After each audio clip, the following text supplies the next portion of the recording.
तो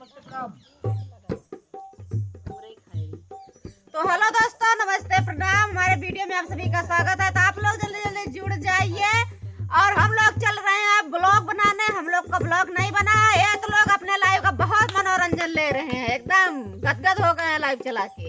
हमारा नहीं चला भैया, और अजय सब नहीं रही भैया भाई हमारा नहीं चला।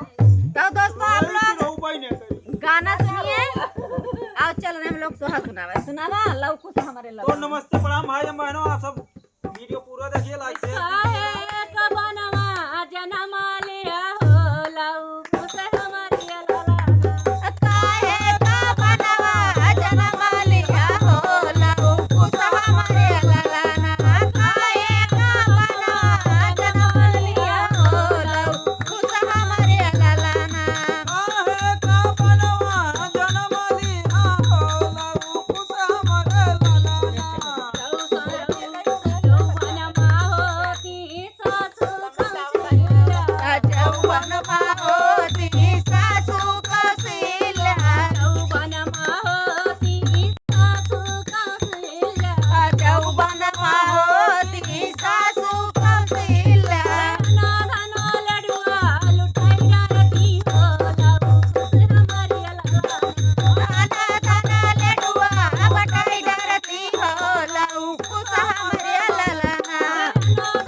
Panama.